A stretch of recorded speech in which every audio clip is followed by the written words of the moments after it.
Welcome to Love It or Riff It, the show where we talk about movies and let you know whether or not we love them, or we riff them to shreds because Henry Cavill's mysteriously missing mustache told us to. I'm Chuck. I'm Jeremy. And welcome to Love It or Riff It. So, Jeremy, what movie are we talking about today? Well, by your little intro there, we can guess we're talking about the latest Mission Impossible trailer, starring Henry Cavill with his new mustache. A very handsome mustache. It is. It's very dapper. Mustache goals. I mustache you a question. That's how you should have said it. I mustache you a question, Jeremy. What movie are we talking about? Well, it's Justice League. Justice League sees the questionable DC universe united under one movie. That's right. We have Wonder Woman. We have Batman. We have Superman. We have Aquaman. And we have the Flash. Not the CW's Flash. All coming together under one movie. Finally, it's what we all wanted. What we all asked for. Well, I don't know who asked for it, really. Maybe a few years down the road we asked for it. But really, who asked for it was some executive who, deep inside of Warner Brothers, was like, hey, did you see that Avengers movie? We should make it. I don't know why this DC exec is like some redneck backwater guy. That smokes a lot of cigarettes. Yeah. He's got a cigarette voice. I imagine that's exactly what it was, though. Except it's probably a line of Coke. Oh. Oh. So, yeah. Justice League. Justice League sees the titular villain. I guess he's not a titular villain because he's not in the title at all. Nope. But Steppenwolf comes down on his magic carpet. Want to be wild. Oh, see, I went for the magic carpet. I like to dream. I was like, you went for Magic Carpet. You're like, isn't that the band that did Magic Carpet? I'm like, wait, what? No, they did Born to Be Wild. Magic Carpet. That's a great song, man. Why don't you come with me, little girl, on a magic carpet ride, because you don't know what to... That's what I should have opened this episode with. Dang. You know, that song was actually the song that will accompany Earth's first warp flight outside of our solar system. I did not know that. Yes, Zephram Cochrane will play that at launch of the Phoenix when they go on April 6th, 2063. I think it's April 6th. I'm probably... 2063? Some Trekkies listening and just twitching if I'm getting the date wrong. 2063. Yes, but then the Vulcans will actually pick up that warp signature and then come make first contact with Earth, as depicted in the Star Trek First Contact movie. Who starred in that one? Was that Next Generation era or was that the old era? That was you really questioning that? Or is that Voyager? Are you? Oh, shut up about Voyager. Voyager sucked. You do know it's Next Gen, right? You've seen the movie, right?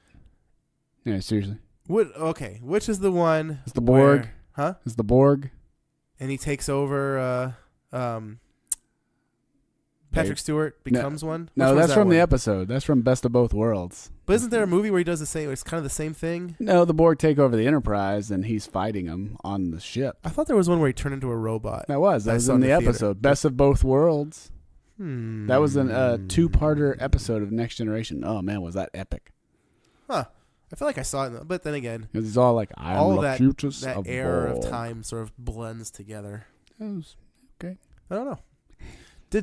Is that the one where Data turned into started becoming? Yeah, he started. They started grafting skin to him. Yeah, and he became sort of normal. He didn't become normal, like non-robotic. No, he was robotic. He actually looked terrifying. It's been so long. I know I've seen it. It's been so had to have seen it. Everyone's seen First Contact. It's considered to be one of the best of the Star Trek Next Gen movies.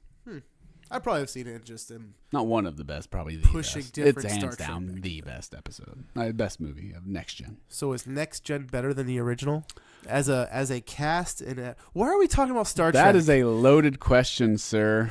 Are they each good in their own? Sort of like Adam West Batman versus Michael Keaton Batman. They're good in the time of which they were presented. Okay, so you can't really compare them as far as. Well, Next Gen's cast is just totally different. Next Gen cast is humans. They're perfect. Yeah. I mean, they make no mistakes. There's no conflict between them. While the original series cast were imperfect. Like, one of my favorite characters was McCoy. He was basically a bigoted, country doctor who really hated Vulcans. Why, you green-blooded. Yeah, he's awesome. Oh, well, there you go. Played to perfection by the great and awesome... Keith Urban. No... I mean, he did. He played it awesome, though, too. I really liked him. Although I think I know one person doesn't like his portrayal. I'll let him remain nameless, but he probably doesn't even listen to this anyway. So Cody, yeah. Keith Urban was really good as McCoy. I disagree with you, sir. Trying to find the perfect spot to sit in so I'm not leaning over the entire Yes, I know. It's like every time I talk, I got to lean in. But anyway. Lean in. Like in Toys. Remember Toys? I do. Leland. Yeah. You just called me Leland. Anyways, we've been talking for 6.5 minutes, and we've yet to actually talk about the movie. Justice League. So, stuff happens in Justice League. Yeah. It seems to be a movie where fans typically have enjoyed it, but the critics are running it over with many, many buses. Fans have enjoyed it, but I wouldn't say they liked it. Did I say like or enjoy? I meant enjoy. You said enjoy. Oh, okay. You said enjoy. I was just clarifying that they don't like it. See, but I do like it. I liked it. I had fun with it. I'm not going to say it's like, oh my gosh, this is the greatest movie I've ever seen. Best superhero movie I've ever seen. Best DC movie I've ever seen. or modern era DC. Yeah, DCEU. that's what I was saying. I was actually saying that too when I came out of the showing. I was like, I think it is the best DCEU. Was it DCEU? Yeah. Is it DCU? I always see the extended universe is what they're bunching it in. So I don't know what happened. Why is it DC. extended from? I don't know. Unless cinematic universe, so DCCU. I they just don't want to call it the DCCU. I called it DCU for the DC universe on Facebook. That's what would make sense. But I keep seeing on everywhere else it's DCEU. I don't know. Yeah, I always see it as DCEU. But I don't know why. Sorry, I'm leaning back. Taking my coat off. It got a little hot. Ooh. But yeah, it's a movie. So it picks up shortly a few months after the Batman v Superman Dawn of Justice movie. Superman is now dead and buried in the ground. Mm-hmm. He's been, how long did it say? 6 months? I don't remember. I can't remember. They didn't seem stand to out say enough, but it's been a while. And it opens with a classic Zack Snyder. No, it doesn't. Montage. Nope. Oh, you're talking about the first shot. Yeah. The very first shot, okay. Which is one of the few things that doesn't make sense in the movie. But I apologize for interrupting. No. We can talk about that when we talk about stuff we didn't like about this movie. Oh, no. Let's talk about the first thing. The thing that they brought back Henry Cavill from shooting another movie. He's shooting Mission Impossible 6. Mission Impossible 6? Is that what they're shooting? Yes, Mission Impossible 6, The Impossible Mission. Where he had to there's no doubt about it, he had to have a mustache for this movie. Yes. Enough to where Marvel, or I keep wanting to call it Marvel, Warner Brothers Marvel for some reason. But Warner Brothers was like, hey, no, this is really vitally important that we have you come back to shoot this piece of footage. And Jeremy, as you're messing with the gummies, I'm messing with a wrapper. Fruit snacks, what is the first shot of the movie? It is cell phone video footage, vertical video too, which looks really horrible on the big screen, by the way. Of Superman, he had just saved somebody from a fire or something, because there's firemen in the background. And yeah, it's bad. It's probably actually gotten to a debate with some of our guests about, like, I could do better, I think, at removing a mustache. And so I'm going to do that eventually. One day, I'm going to film something and try and digitally remove a mustache. Film me doing the exact same motions and then see if you can remove it. I will. I'm down. Okay, so first off, let's talk about the scene in context, okay? They brought Henry Cavill back. Okay, to do reshoots for the entire movie. But he had the stash, so they had to digitally CGI the stash out. Absolutely had to. The very first thing we see is him with his digital shave job. And it's horrible. It is like... It's scary. It's terrible. It's so off-putting. And it really does remove you from what may be going on, which is maybe like, what's going on there? Like, I asked you when we talked on the phone about it, like... Why was the scene in there? Important? Yeah, why was the scene in there? Because and see that I think I had the same problem. I was like, ooh, it looks horrible. But then, like, The scene ends with them saying, "What's your favorite thing about planet Earth?" Yeah. And he just kind of goes, "Huh." Yeah. And he looks off, and I'm just like, "Is that a negative?" I mean, it is, right? Or is there just too much that he can't name? I mean, I didn't know the context of it, but No. the stash really does, like, it's terrible. So yeah, well, it was funny. So like we talked about it on the phone. So obviously we make short films, and I've edited a couple things here or there for us, and I've sent them over to you when I thought they were finished. And I'll say, hey man, I think this is good to go, good to release. And your response has been, and this is not just you, but this is actually at work too. They're like, well, if you feel it's ready to be released, go ahead. And for some reason in my brain, that means, hey, maybe I should rewatch this and see if I missed something. Because I'm taking it more like, Jeremy must have found something, and now he's playing a little mind game with me to see if I can find it. And so I'll rewatch it. I'm usually very honest in what I don't like. Oh, no, yeah, you are. But so I'll go through it, and I'll like just tear the thing apart to try to find something. Does it need to be tight in here or whatever? And so I'm wondering whoever, this person that was assigned, okay, man, woman, whomever, digitally remove this mustache. And they went ahead and did their little thing and sent it off to their supervisor and said, all right, I think I'm done. And the supervisor said, well, if you think that's ready to be released, fine. And they said, yup. Sent it off to, put it in the movie, and they, I don't know. Like, that person should be really ashamed of themselves. Out of all the tools at their disposal, they can like make an entire CGI person. But I actually read an article about it. They've always said now that they're able, like, from Rogue One, Tarkin. Thank you. That they said, like, yeah, everything else about him looked pretty good, but the mouth movement is still unnatural. Yeah. When you're recreating somebody. So they haven't quite perfected mouth movement, but I don't know what that was. And see, a lot of people hate Tarkin in that movie, and I see why. I mean, to me, I thought he looked fine. I mean, he didn't look real by any stretch, but I thought he looked like PlayStation 10 graphics, which are fantastic. Yes. But it's still like a video game. Yes. I actually thought Leia looked amazing at the very end. Yeah. And I think, but see, some people disagree, and they're like, oh, no, Tarkin looked way better than Leia, and I had the exact opposite response to that. I think that may go into where Tarkin had to talk. Like, he had lines. He had stuff to do where Leia was, like, she had a line at the end, but it was very minimal. Mm-hmm. So you really didn't have a whole lot to, like, look at and, like, pull apart and say, oh, this looks like garbage. Right. Where Henry Cavill, like, that whole thing is just, like, Warner Brothers must not have the technology that Disney has, because and even Marvel, they de-age Robert Downey Jr. in Yeah, that was one thing I just didn't understand. It's like, how can they make a Michael Douglas in Ant-Man at the very beginning of Ant-Man look amazing? Yeah. And they're de-age. They've perfected the de-aging. Yeah. Okay. How can they do that? But yet why didn't they just use that same technology to replace the whole face on Henry Cavill as opposed to just his upper lip?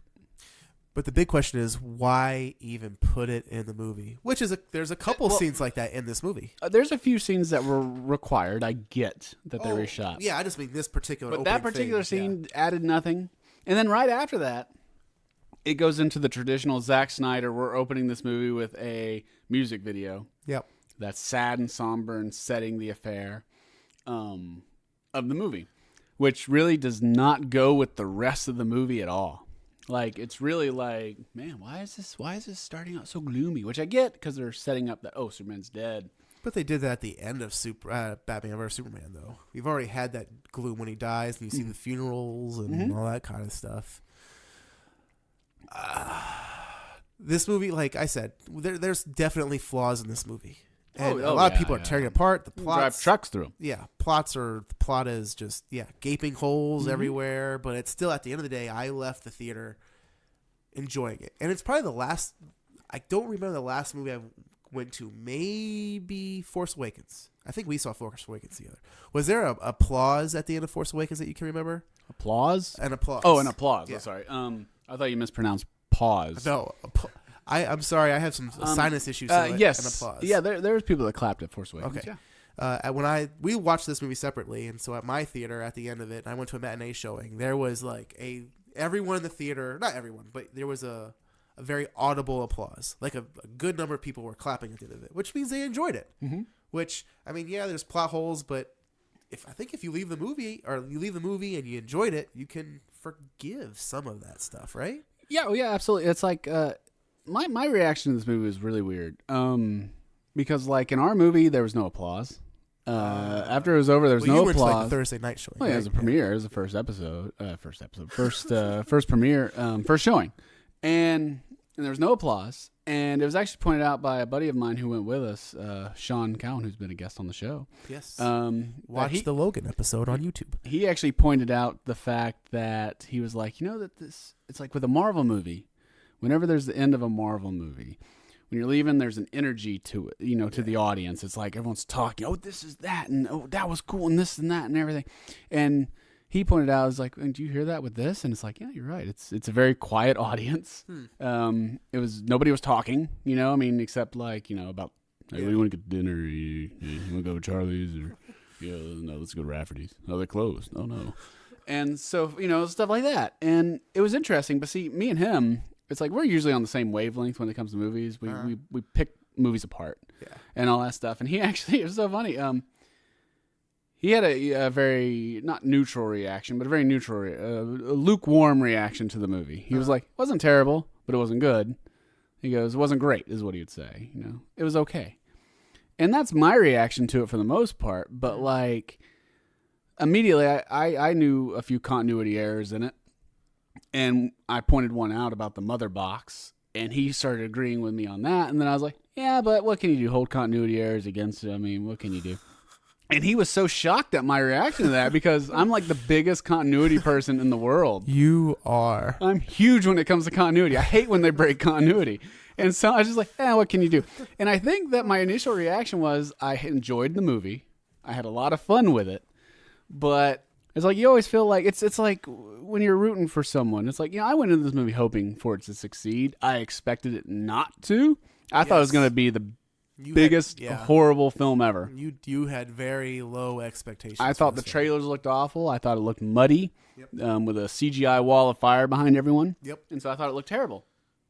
And so my expectations were admittedly very, very low. And so that I think played into me liking it a little more.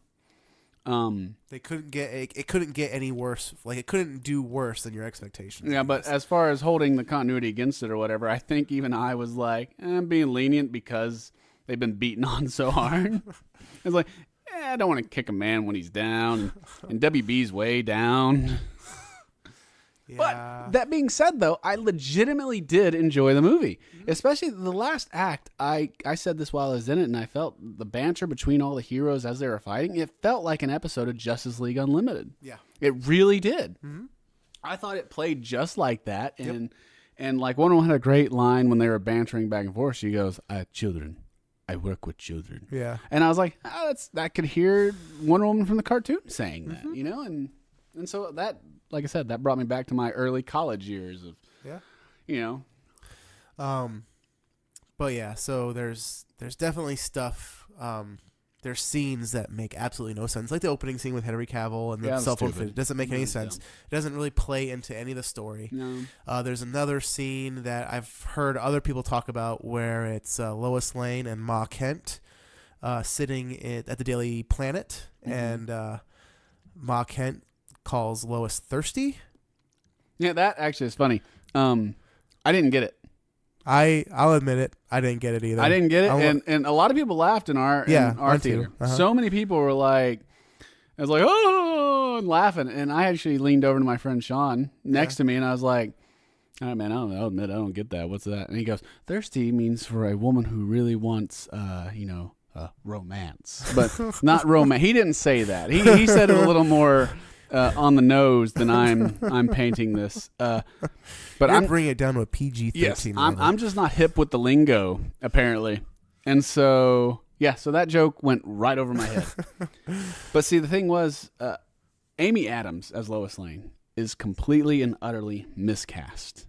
Yeah, I love Amy Adams to death. I think she's a cute girl next door type, even though she's like 40-something years old now. Actually, I don't know how old she is. She's probably not that old. Great in Arrival. I thought she was miscast in Arrival. You did, really? I thought she played it pretty well. But anyway, sorry. But anyways, no, you're fine. But No, so as Lois, she just doesn't work. No, she doesn't. But ironically, this was not her first cross paths with Clark Kent, because she was in an episode. She was a Freak of the Week in Smallville, the television show from 2000 to 2010, the origin story of Clark Kent. The most elaborate origin story ever told, because it took 10 whole years for him to become Superman in that. And she was a Freak of the Week who had an eating disorder, and she ate like some kryptonite or something, and she lost a lot of weight. But the problem was it had like a thinner type reaction, like a Stephen King's Thinner. So she kept losing weight and losing weight and going so thin that she had to eat, like huge things. Like there was a whole carcass on the road of a deer, a deer carcass. And like there's a great shot where she just, and her jaw dislocates and she consumes the whole deer. And then she tries to eat Clark or something like that. Brown chicken round. No, not that way. Like whole. Like, brown chicken round. No, not that way. No, but yeah, that scene it didn't also good shot. Oh, thank you. Through a fruit snack in the air and caught it with his mouth. Good shot. That scene didn't really do anything. Like it didn't really serve a point than just have, hey, we need to do something with Diane Lane and Amy Adams here. It was showing Lois is here. And she's just not a good Lois. Like I had a problem with who was it in Superman Returns? Who played Lois? Kate Beckinsale. It wasn't Kate. Nope, Beckinsale. not Kate Kate. Blanchett. Kate. It's Kate something. Oh, I have my phone. It's Kate something. It is Kate something. It's the girl from the Surf movie. It's a cruel, cruel, cruel summer. Now you're gone, leaving me here on my own. It's a cruel, cruel, cruel summer. Kate Bosworth. Kate Bosworth. I had a problem with Kate Bosworth, but in comparison, because I thought Kate Bosworth went too far the extreme. Like this Lois Lane is like, I don't know. I don't get it. Kate Bosworth, I thought she was too like pro-woman, like the most extreme version of Lois Lane you can get. Yeah. Like too forceful, too like, I don't feel like I'm describing it well, but she was just very Both like Lois's woman power Lois Lane. She was very much a I'm a journalist. I'm a professional. And ironically, Amy Adams in Man of Steel was very much the same way. They keep forgetting that Lois is actually pretty spunky. I mean, yeah, she's a no-nonsense reporter, but she's witty. And she can throw barbs left and right, and she doesn't do that ever. Nope. Like she didn't. I don't think she says one funny thing ever. Nope. She's spunky. No, but that scene, And the character is just off with Lois, I think, though too. It's like her being mourning, and she's writing fluff pieces now about cats stuck in trees. Yeah. Which to me, I'm just like, but. Like, you wouldn't do that. If Lois was mourning, she would just sink herself more into her work and be, like, cracking down on City Hall or something. Yeah. Which also, do you think that reference to she's writing about cats stuck in trees, do you think that there's an abundance of cats stuck in trees now because Superman is dead? Yes. And do you think that's what they were going for, or do you think that's just a coincidence? No, I think that's what they were going for. Think so? Probably. Okay. I mean, Zack Snyder's a big enough Superman fan where he tries to plug that's true. Comic book lore into his movies. But so let's talk about The Flash for a minute, because you had going into it, I remember you were kind of like about The Flash. You weren't sure about Ezra Miller's portrayal of The Flash, or that character, I guess. Ezra Miller I've only ever seen in one thing, and it was called it's The Experiment, where they lock the kids up in prison. Like half of them are prison guards, half of them I are have guards. not seen anything with Ezra and he Miller. plays it so he plays it well, but he plays a very annoying character who's very and it's just annoying. And he's good in it, but I didn't like the way he looked in Batman v Superman. He looked like a homeless guy. Yeah, long hair and like that scraggly beard. Yeah. But I like the way he looked in this movie. Yes. Well, I mean, the Barry Allen look. Yeah. The Flash look leaves something to be desired. But I didn't mind Ezra Miller in it. Actually, I really liked him. I just didn't like the character as it was written. And this was something that Sean and I talked about in our showing. After our showing, they made him neurotic. They did. And it's I don't like bugs. I don't like heights. I'm really afraid of drowning. Yeah. And it's just like, doesn't really work. I mean, I'm fine with the whole, he was the guy, I'm the kid, I'm inexperienced. Yeah. You know, I like the whole, I push things. This is his first run away. He's very early Flash. Yes, I like that. Yeah. That was fine. They took the Spider-Man approach to him. Yes. But it just didn't... I don't believe that character could become a forensic scientist. No. And be like, oh, it's a dead body right there. Let me just dig in and see what's wrong with him. Yeah. If he's neurotic like that, you know? Yeah. No, very true. Grant Gustin, the superior Flash. That's not true. The Flash from the early 90s is the best Flash. That's true. That's true. But that's a much older Flash. Except he could not throw a punch for anything. No. Rojo Rapido was really cool. That's his Spanish name. Yes. Rojo Rapido. That's just Red Speed or something. Red Fast. Rapid. The Red Fast. I liked him, but his joke, it wasn't like a witty humor with him. It was very like, hey, I'm going to point out the obvious, but have a lighthearted twist on it. Like the stuff you see in the trailer with like, wow, they just leave you, huh? Like you've seen it 5,000 times, you watch a trailer so much. It's not really funny, but that's supposed to be a joke. That's supposed to be a funny moment in the film. It's weird, too, because I found it funny in the trailer. I thought it was funny. But at the same time, it's like the Flash would be able to see them leaving. Out of all the people who would be left behind, he would not be, because he would see them leaving, unless they just happened to be like behind him. Yeah. But I had problems with that just on a universe character kind of thing. I also... pretty much every funny thing he said is in the trailers. Yes, very much so. I didn't care for his running animation. Yeah, it's like ice skating. It looked weird. Like, to me, it looked like in the trailer, you see him actually slow-mo run. I'm thinking he's throwing lightning bolts or something. Yeah, I know. Like an underhand toss of lightning bolts. No, he just runs. That was like one of the first things. Really I think somebody asked me, I can't remember who, it was like, what'd you think of The Flash? And that was one of the first things I did was I re-edited his animation. It was like, that was weird. But no, I thought I liked him. He's definitely the lighthearted character, along with Aquaman. Aqua Bro.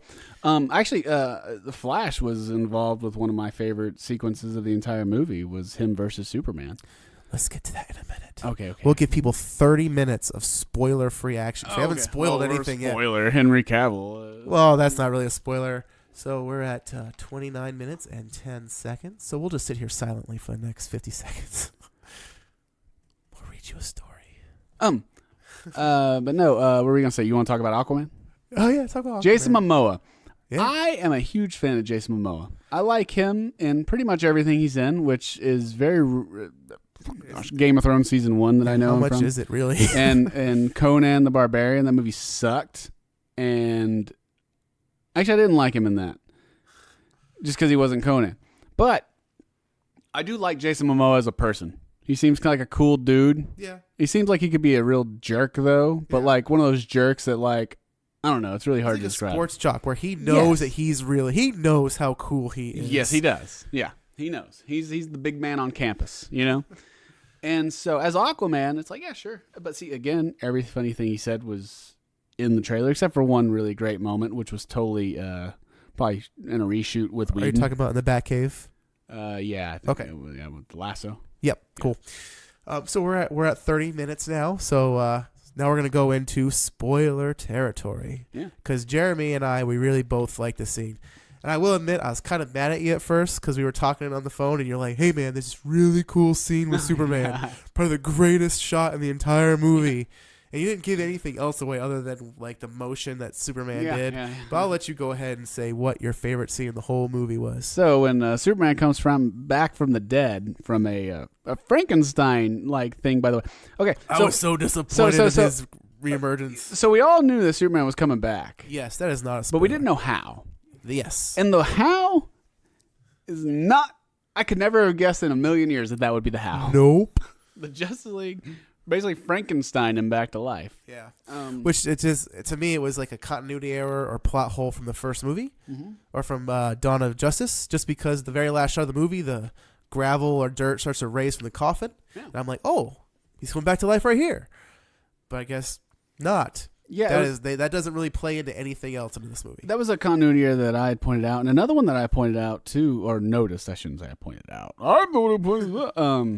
Another continuity documented here first. Yeah, I know, right? As I noticed was Okay, who is it? Victor Stone, who plays Cyborg. Not who plays Cyborg. Yeah. Victor Stone's character. Ray Fisher. Yeah. He says that the mother box was in Star Labs. They found it years ago. Yes. During World War I, ironically. They found a cube of immense power during the war.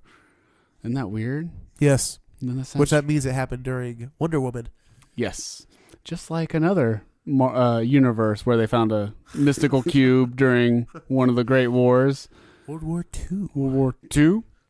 Which has a great reference to Raiders of the Lost Ark. While the Fuhrer digs for trinkets in the desert. Which now are in the same universe because they're owned by the same people. Yup. Anyways. What was I talking about? Oh, anyways. He's talking about the mother box. And he says that it didn't turn on until after Superman died. He said, yeah, it turned on after Superman died or something like that. And it started making all this power and all that stuff. But the problem with that is we see Batman watching security footage of the mother box on with Victor Stone already after his accident as the cyborg being built. Yep. And that security footage obviously had to be from some weeks back at least. Yup. For him to have that, and that was before Superman died. Yeah, it was before the fight. So it really makes no sense. Yeah, it was right before the fight. Yeah. Wonder Woman sent it to him. Yes. Was it Wonder Woman? No, he stole it from Lex. Oh, that's right. Because that was like the teaser for the Justice League. It has that horrible shot of Aquaman just... It's like, oh, so anticlimactic. It's like, hold your breath, Jason. We need you underwater. I'm going to come out of this piece of coral. Coral. But anyway, back to the Superman come back to life. Superman comes back to life, and he doesn't remember anything. He comes back with them. They use the mother box and the Flash as sort of a jump start on the heart of Superman. And Frankenstein's him, and he doesn't remember anything. In the Kryptonian ship. Yes. And then the Justice League surround him. And Aquaman's heart rate, he gets nervous, so he starts... Because Cyborg is acting funky. No, not yet, because he's X-raying him, and he says there's something wrong with him. He's not there. And so he starts getting nervous, and Superman sees that he's nervous, so he starts getting afraid, and then Cyborg's suit detects that Superman is getting, aggressive. Yeah. So it goes into defense mode. Which I like that about Cyborg, though, because he hasn't learned how to use his powers. Yeah, I thought that was cool. But anyway, sorry. And then it attacks Superman. Yep. And a fight breaks out. Yep. And as he's fighting, he actually grabs all the Justice League. He's fending them off because he's Superman.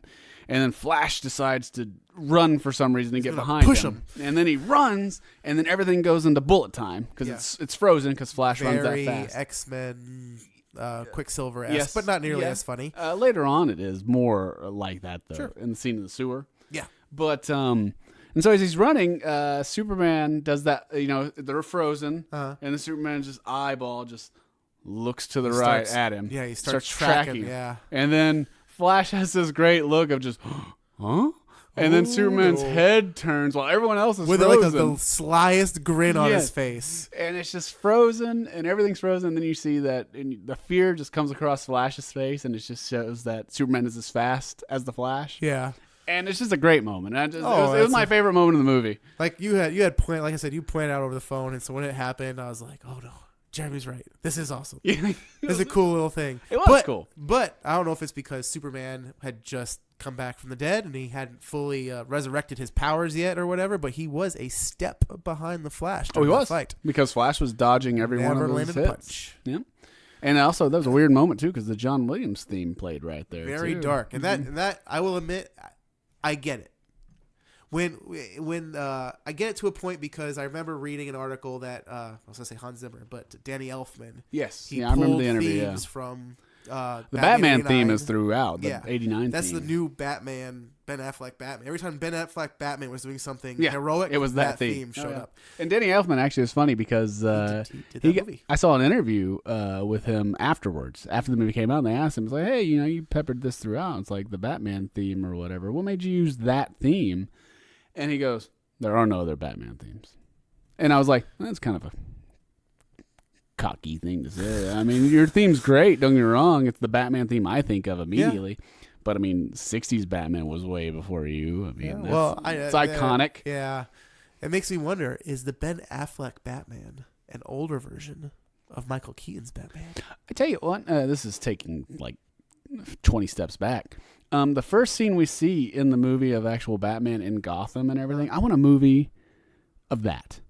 Which when he's chasing when he's guy? when he's fighting the burglar on the roof in Gotham, and you see Ace Chemicals in the background and all that stuff like that. It's like just the way Gotham looks, the way the rooftop looks, the feel of it, the tone of it, the look, everything about that scene was amazing. And it's like I want a whole Batman movie like this. Yeah, and I'm not gonna get it. No, and it ticks me off. I think Zack Snyder would, with his visual style, would do a very good Gotham.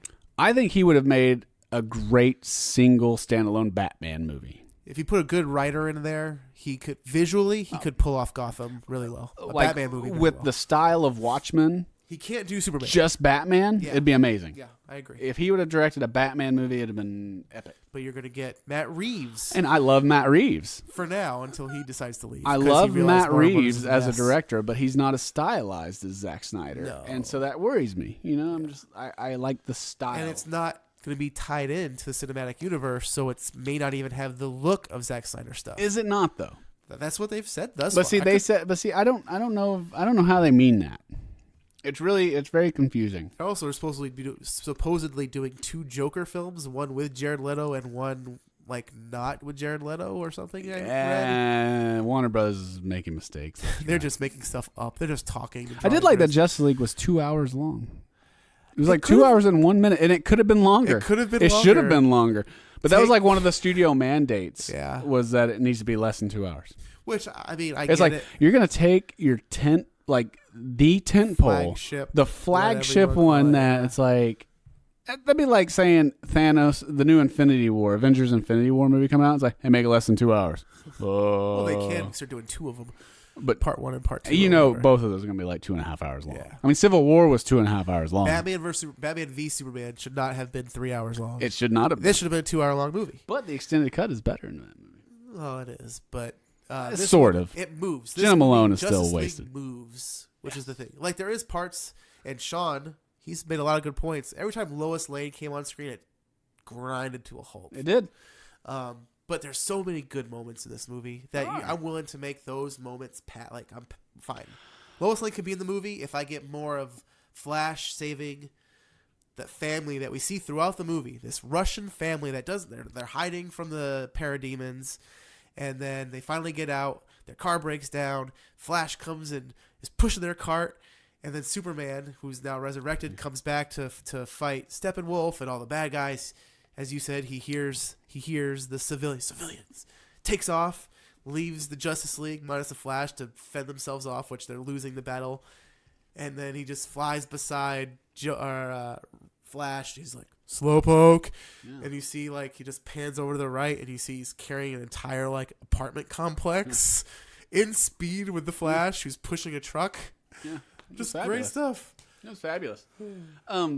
My issue, one issue I had with this movie was Superman's return at the end. This is this is him returning in his costume to come and save the day. And Superman back as good guy. Yes, and his costume was so much brighter, which I love the look of his costume now that it's bright and vibrant. But my problem with it is when Steppenwolf is fighting all the Justice League and everything, there was no cool with any of them, superhero introductions. The coolest shot that we ever got was of Wonder Woman standing on Lady Justice or whatever. But like Superman at the very end, Steppenwolf is fighting, he's giving a speech, and then Superman just literally goes, "Excuse me." Yeah. And he looks over and he says, "My dad always said something." I can't remember the line, but it reminds me so much of Batman. 89, going back to 89, when Joker is at the end, in the church, and they're dancing with Vicky Vale, and Vicky Vale starts kissing all over him, and then she goes, low, and then you just hear Batman go, "Excuse me," and then he turns to his right, and he's, "You ever dance with the devil in the pale moonlight?" And then he punches him. Yeah. He says it with his normal Keaton voice. Now imagine if that's the first time you see Batman in the movie, ever, and that's how they introduce him. It's just there was no I'm coming through a skyscraper, I'm landing. Yeah. Superhero, Superman pose as he lands or whatever. And I just and like I said, it's I get why they didn't do it probably, but I don't know. We still needed some sort of cool Well, that's like intro. When I told you before I watched it, after you had watched it, I'm like, man, I really hope Superman has this really cool when he comes back from the dead. They're like Justice League, Batman, Wonder Woman, Flash, Aquaman, Cyborg. They're at their lowest moment. They're getting destroyed by Steppenwolf and the bad guys, and then you hear faintly John Williams' Superman theme start to play, and then you hear a poof, like the sound barrier breaks. And then Superman comes swooping in and like almost like that shot the first time he like attacks Zod after Zod is threatening Ma Kent. Oh, that's the best moment of that movie. You know, and it's like then you hear John Williams' music, the crescendo, and it's like, yeah, that's Superman, that's awesome. And it's like, no, he just jumpstarts his heart with the mother box, which they conveniently leave behind afterwards for Steppenwolf to get back. The last one they need, last one he needs, and then he just shows up with a, excuse me. Yeah, hey, excuse me. You ever dance with the devil? Like, I'm glad they got, but other than that, they got Superman right. Oh, they got Superman absolutely right, and that's what's sad. Is it too little, too late? I'm afraid it is, because I don't think that they set all this other stuff up for a sequel, and I just don't think we're gonna get one. Man, but they did. Henry Cavill, after 3 movies, finally nailed how Superman should be. Which means Henry Cavill could always pull it off. But the story and the writing did not allow him to pull it off. Because, yes, when I left, I'm like, Henry Cavill is an amazing Superman. He is. At first, I was like, he's the worst Superman. I'd put Brendan Routh back in this. Like, put Brendan Routh in this movie then for all I care. And I like Brendan Routh. He played a great Christopher Reeves. It was just a fan film is what that one was. But Henry Cavill did an amazing job. And I'm like, yes. He did. But, yeah. Is it, Jeremy, too little, too late for Superman? We will see. Actually, I don't know what the box office numbers are on it. Last I saw yesterday was like 96 domestically, but then overall it had like $200 million worldwide or whatever. I don't think that's good. I think it was a 300. It's the least grossing one yet domestically. Suicide Squad beat it. That sucks. Oh, Suicide Squad beat it? Suicide was like at 126, or I probably had that. It was over 100 million domestically. Does not bode well for the Justice League. Well, the problem is, and this is my issue. You thought that Lex Luthor or Steppenwolf or Darkseid was the main villain, but no, it'll be box office numbers. And let's Steppenwolf villains. Everyone hates Steppenwolf, or is it just because they hate his look? Because he does look like PlayStation 2. That's like generic orc number 5, like from the Hobbit trilogy. But as far as like a villain goes, like take how he looks, put it aside as a villain, he's very clear cut. Yeah, he's generic villain like every other villain in all the other movies, but he has his motives, and if Superman never shows up, Justice League dies. Yeah, like Earth dies. Well, yeah, and I mean Batman. They did. I really enjoyed Batman in some parts because you got the real sense that Batman is out of his element here. Yeah, like they make the joke. Stewart. Alfred makes a joke. Stewart Dimesworth. Alfred, he says, I miss the days when just dealing with penguins or whatever. Wind up penguins. And, and it's like, that is all Batman's had to deal with. Actually, he said penguins. He's one of those weird ones that says penguins. like Benedict Cumberbatch. It must be a Wales thing or something. I don't know if Jeremy Irons is from Wales. But he's from that side of he's from the other side of the pond. Ooh, nice one. So they set up the story that he's never dealt with anything quite to this scale yet. Yes. And so you actually see him like lose. Like even Wonder Woman, like he's taking like Wonder Woman and him are in like the bedroom or wherever. He's trying to take off. They're in the bedroom. Now. She's thirsty. But he's like trying to take off his costume or whatever, and she sees all the bruises and stuff like that, and his shoulders separated. That she's got to pop his stuff. So you see he is out of his element here, which I kind of liked. They really humanized him. One thing I liked about Ben Affleck's Batman, the character of him, and I really liked Ben Affleck's portrayal of him, was even in Batman v Superman, was the fact that this is an aging Batman. Yes. It's a Batman he's been Batman for 20 years. Yes. And I love that. It's like, with Bale, it's like we saw him become Batman. We saw how Batman began. Yeah. Then we saw saw him return. Then we saw him 6 months later, and he defeats the Joker, and then he just stops being Batman. So he was only Batman for like 6 months in that trilogy. Yeah. And then he came back for a few days, like a long weekend. And it's like he came back in Dark Knight Rises for like 2 days, and then he gets his back broken. He's gone for 5 months, and then he comes back one last time, and then he's never Batman again. Yeah. So really, he's never even Batman, but for a year. So it's like, yeah, he's got the high tech toys and stuff like that, but he's not established. Yeah. But in this one, it's like, this is an established Batman. He's experienced. He knows what he's doing. Yes, it's awesome. Yeah. I do feel like they made him kind of careless, though. Yeah. To an extent. Like in the comics and in the, as you mentioned, the Justice League, like the the cartoons and stuff, he is technically the leader of it. Like he always has a plan. Not being the leader, but he always has a plan. Yes. He's the planner of it. He has contingencies, which he does. They mentions it. Well, he has a contingency when they bring Superman back to life that he mentions. Yeah, but he didn't. We didn't ever see it, I guess, because there was no contingency. But it was Lois Lane. Yeah. I thought it was. I guess that's like, what it was. I thought it was gonna be like the exploding kryptonite. Yeah, that's what I thought. The powder stuff. But no, that was my main issue. Was it's like we never saw Batman as the planner. Yeah. You know, it's like even at the end, it's like I got a plan, and then he goes and like drives off and is like, "That was your plan, huh? Get yourself killed or whatever." Drive the Batmobile and blow up a tower. Yeah. Way to go. And then it's sad because then Batman is regulated at the end to firing a gun. He's standing on a ledge, firing like a space shotgun at things, and I'm like, and it runs out of bullets. Yeah. And I'm like, man, you know, Batman doesn't like guns. You know, well, not in this. We've already established. They've established that he has no problem shooting things. Yeah. Even in this movie, like he is just peppering bullets at all the parademons. I keep wanting to say demogorgons from Stranger Things, but parademons. No, yeah, and I thought that I was like they could have come up a little more for him to do, but I mean, he's the driving force in the beginning. Like he's the one getting all the Justice League. But see, he also had one of my favorite lines, which I think encompasses Batman. And it was a great reaction to Batman v Superman and Man of Steel was when they're talking about Superman. And Alfred was like, you know, just 6 months ago you were trying to kill him or something like that. And he goes, and he's talking. I can't remember what Alfred was saying, but Alfred was saying something. Batman interrupts him, and he goes, "He's more human than I am." Yeah. And I was like, ooh, what a fantastic line. Contextually coming from Batman, even like even the greater scheme from the universe of comic books and everything, Superman is more human than Batman. Yeah. He has that humanity of caring and more, I mean, he's freaking farmer's son. You know, which they beat over your head throughout the beginning of this movie. Mm-hmm. I don't know, he was a symbol of hope. Oh yeah.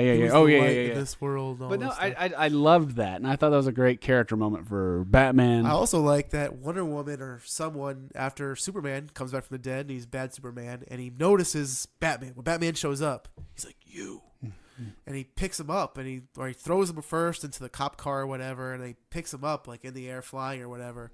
You can hear cracking, like he's breaking his jaw, and Batman was willing to sacrifice himself to get Superman back, because he knew Superman was the only one that can save that. You know, his days are numbered anyway, and so he's like, Superman's here. He's better than, like you said, he's better than I am, which plays into that line a little bit. Oh yeah, absolutely. And I think Wonder Woman mentions it, and he's like, "Yeah, I was willing to die." Yeah, that wasn't the line, but that's what he was saying. Right. No. That's, and like I said, I'm a big fan of the Ben Affleck, the Batfleck. I just hello. They made him too jokey at the end. Yes. Like I feel like the abrupt turn from like the beginning, Batman at the beginning of the movie and Batman at the end of the movie, was two different characters almost. Yeah, I can see that. That's where Whedon took over, which is fine. I'm not saying that's the only part. I want to rewatch it, and then really like my only purpose to rewatching it is, okay, what's Zack Snyder and what's Joss? See, throughout the movie, I couldn't help but do that. I mean, I seriously, like, every scene, really trying just to watch every scene, I was like, oh, this is Whedon. Oh, this is Snyder. Oh, this is Whedon. This is Snyder. But I also think that a lot of people are crediting Whedon for some of the stuff that, you know, Snyder had done.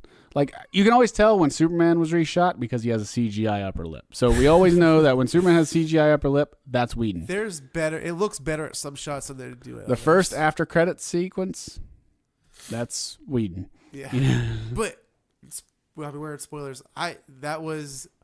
There's no other purpose to that scene is to like, hey, comic book fans, see what we added this. Yeah. Flash for Superman, who could win the race? Yeah. No, it was great. Great little scene. And I thought it was fun too because it just was like, and just the way Superman was talking in that scene. He was playful. He was joyful. Yep. He was just a fun, goofy guy. And that's what Superman is. He's just a big Boy Scout. And Clark is a klutz, which we didn't see very Clark in this, really. They show us for a second, but you don't see Clark as interacting Clark. I was hoping that they would at least sort of explain how he was going to come back as Clark. Hey Perry, I'm back. Yeah, I did like seeing him in the classic Superman Clark Kent outfit. The trench coat and the suit and the glasses. He runs down the alleyway tearing his. Yeah, I like that.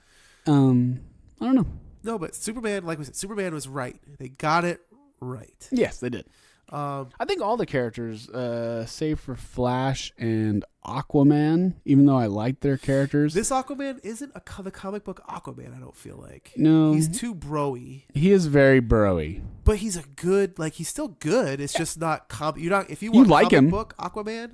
He's likable. He's very likable. He's a very charming dude. You mentioned the lasso of truth scene, which is a great little scene. Fantastic. Like he's like, that's totally Whedon. It's really funny though, because he's like, could get us killed or whatever, and then it's like, but just hanging out with you guys, it really shows me that there's something more out there. And then Batman kind of points down, and you see the lasso of truth, and everyone's ha ha ha.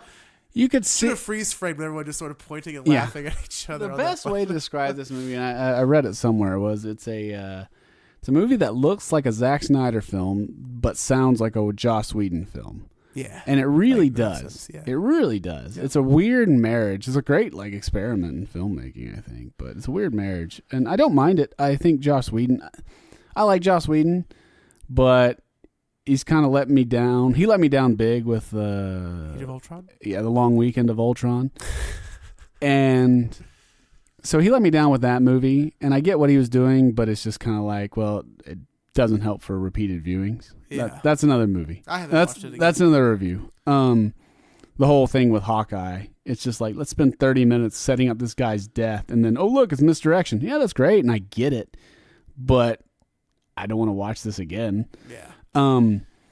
But with that one, it kind of let me down. Avengers is great. I really enjoy Avengers. But the problem is, it's kind of like, I don't know. You ever, it's just, when every character is witty and everyone has a snappy comeback, it's like, it's cool, it's fun, but then it's just like they start to blend together. Yeah. And I think that happened with Batman in this. It's like he was, oh, look at this, I'm joking. It's funny stuff. I got funny stuff to say. Someone else mentioned that Joss Whedon's because they recolored this movie. Like, you can watch the trailers. Yes. And especially the scene where the five of them are standing on, when Superman comes back to life, they're standing at the foot of that monument, right? Mm-hmm. In the trailer, it's dark outside, it's Zack Snyder. And then in the movie, it's clearly Joss Whedon. Like, they recolored that and made it sunset or sunrise or something like that. And it's recolored. But they said that the costuming fits Zack Snyder's look for movies. But when you brighten up those costumes, they don't mesh well with a brighter tone. Right, yeah. The costumes are made to be in a darker environment. Yes. And they look better in a darker environment. Yes. When you brighten them up, not so much. Like, Batman's costume looked kind of, I don't know, I don't like it as bright. I thought he looked just kind of pudgy. Didn't he look like puffy in this one? He had a little punch in his stomach, like a six-pack beer belly. He did. It was weird. It was like, it's strange. And Ben Affleck's, he's in better shape than Cavill, but I don't know. Cavill, when he had his shirt off, when he had his shirt off when he comes back from the dead, huge biceps, tiny little forearms. Really? I didn't notice he skipped forearm day, huh? Tiny little itty bitty forearms. You know what's funny about Henry Cavill when he takes his shirt off? And this is actually, I pointed out in Man of Steel, though. It's like, notice one thing about his chest and stomach. He has hair. He has chest hair. Yes. That is a rare thing for a man to have in a movie. I mean, most men, you will never see a hairy-chested man in a modern-day movie. If he's muscular, he's clean-shaven to show up like, look at Ben Affleck, not a hair on his chest. Show the six-pack. Can't see the six-pack if there's hair blocking it. Right, but I actually was like, hey, look at that. Because, spoiler ladies, like there's ladies listening to this podcast, there's no man, except for maybe, like if you have some Native American in you, maybe Hispanic, but most men, 90% of the male population on Earth has chest hair. If you see a man in a movie without chest hair, he's shaved or waxed. Unless they have some kind of disease. Yes. Everyone has some form of, some doesn't look as glorious as others. Right, yeah, no, absolutely. This is very nice looking chest hair. Mine is patchy. You may have patchy, may have two strings, but yes. it was just, I thought that was interesting. I was like, because if you ever watched the show Lost or whatever, it's like those guys take their shirts off all the time, and not a single one of them has hair on their chest. How long were they on that island, and they don't grow chest hair by then? 4 weeks. Oh, I guess. No, yeah, just get some No, I'm stubble. just joking. They were actually on there for a lot longer than that. But so before we wrap up, I want to talk about the last end credit scene. I can't remember the last. Deathstroke. Oh yeah, what's his name? Joe Manuglu. Was that him? I couldn't tell. I was like, I couldn't. The dude from Magic Mike. Yeah, he also hair, gray goatee. They grade him up. I did not like it. I did not. They overly grade him. It's like, man, they made him look gray. I just mean in general. Like, you didn't like the end credit? I don't. I don't mind. And I've heard people complain about Lex Luthor coming back, escaping from prison. That's what they do. That's a comic book trope. Yeah. How many times has Joker broken out of Arkham Asylum? All the time? Yeah. Every comic that he's in, it starts with him breaking out. So it's like, it's a common trope in comics that the main villain breaks out of prison. So I saw someone online like, how did he get out of prison? It doesn't matter. It's a comic book movie. They're playing the comic book fan by saying, hey, somehow he brought in a look-alike kind of guy to take his place. It's funny. Actually, I thought Deathstroke was the one who broke him out. I thought that he was going to be on that boat. Well, no, I mean, the way it played out, it wasn't. I didn't like that look. The costume of Deathstroke really looked like CW Deathstroke to me. It looked like television Deathstroke. I thought he looked so much cooler. I thought he also looked like cooler. He was like 12 feet tall. Yeah. When he jumped off the boat onto the yacht or whatever, he kind of looked really Joe Manuglu, he's a real tall dude. Oh, see, I don't know. Have you seen Magic Mike? Nope. Me either. But did you know that he also played? He was in Pee-wee though, right? Yes, he was. He was the Pee-wee. Oh yeah, that classic. But no, he played Flash Thompson in the original Sam Raimi Spider-Man movies. He's the one that Tobey. I did not know that. He's the one Tobey Maguire fights in the hallway. Oh, I gotta rewatch that. I did not realize that was him. But I didn't. They're setting up for something, maybe, or is that just them saying, "Hey, we're gonna throw this character out at you"? Because I did read they hired him for Deathstroke to put him in the Batman movie. Yeah. But I don't know. I didn't care for his look. I thought it looked CW-y to me. I liked his look. And then you still have Jesse Eisenberg as Lex Luthor, which is shaved head though. Huh? Shaved head for some random reason. It's still Deathstroke. Welcome. Welcome to my yacht. Well, they're getting a league together, so I figured we ought to do the same. Meanwhile, at the Legion of Doom, rogues gallery that appears. Well, see, Deathstroke in the comics, Deathstroke has taken on the Justice League. He's fought the Justice League and he's won. See, I did not know that. Deathstroke has beaten the Justice League in the comics because he is the only one. He's just as great a fighter as Batman. He's beaten Batman. He's just as strategic as Batman too. And that's what makes Deathstroke cool. Yes. So that's what makes him the DC Deadpool, just not as witty. Well, Deadpool is a parody of him. That's right. You're right. Deadpool was created. That's why he's Wade Wilson instead of Slade Wilson. They're making fun of him.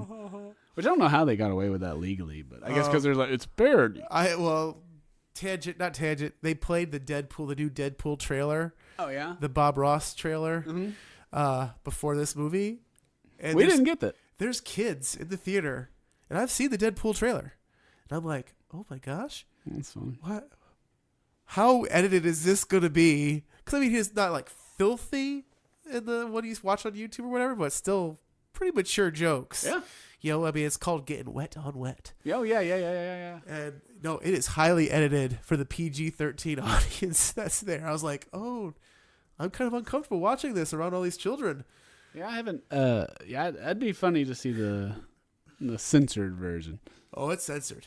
I think at the very they don't use the word whack off because he's like, I'm gonna whack off here, and he hits the brush on the leg of the thing, the easel, like Bob Ross does. They don't say that word. He's like, all right, I want to.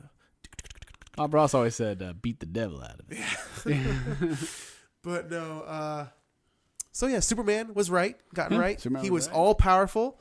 Yes. Because I mean, he, like you said, it was like Justice League Unlimited. Superman has no problem defeating Steppenwolf. Nope. But people argued that Steppenwolf was a weak villain. I disagree. If Superman doesn't show up, Steppenwolf would have beaten the Justice League. He kind of had them on the ropes. But people are on the fence. Critics hate it. Fans are lukewarm to it.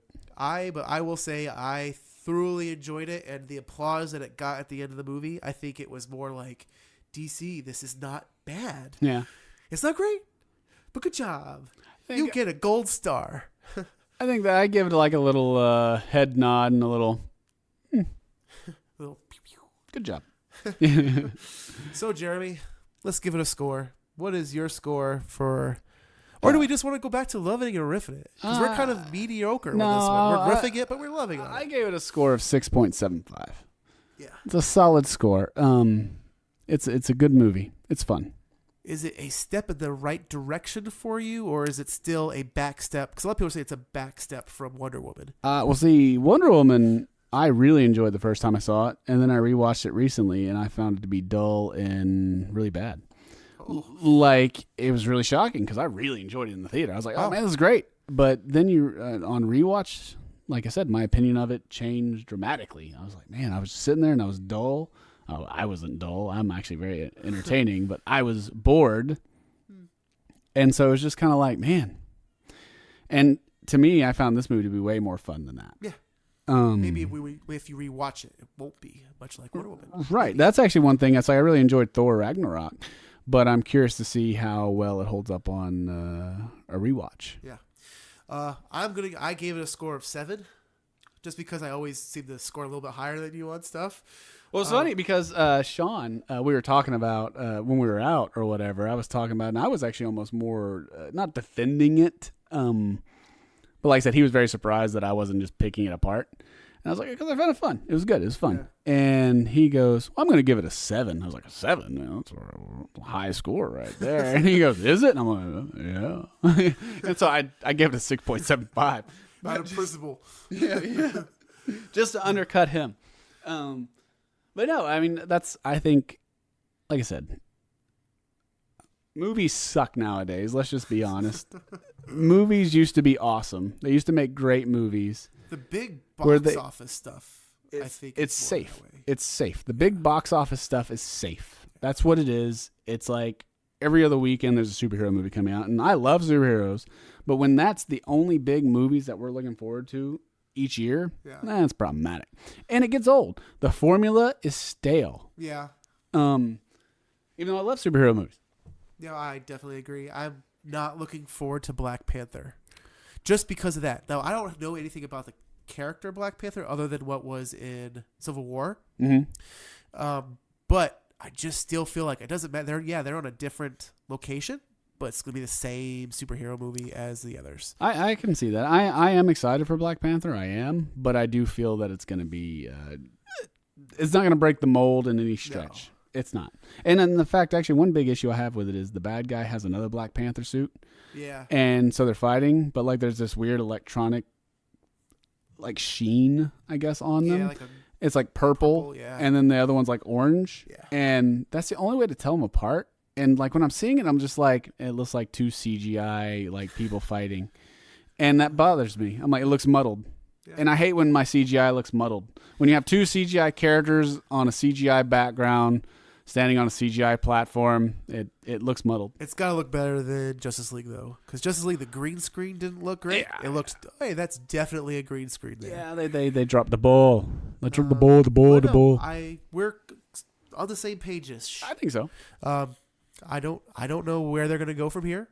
I hope my hope is that Warner Brothers just writes something. Oh, that's how we should have started this episode. And leaves it alone. Yeah. Like, don't reshoots happen in almost every movie, but don't do massive reshoots. Like, if you screw up and you don't have a good take of something, you're like, oh, let's reshoot that. Okay, fine. But don't restructure your movie and reshoots, because that's where it gets muddled. That's where you get plot holes and all this other stuff. And then they brought in Joss Whedon halfway through the production or whatever, and for reshoots. So half the movie is his, half the movie is Zack Snyder's, and you can tell the difference in tone between the two movies. Just pick something and stick to your guns. Just stick to your guns. Yes, absolutely. Now, if they want Justice League to, okay, fans seem to enjoy this movie, this movie.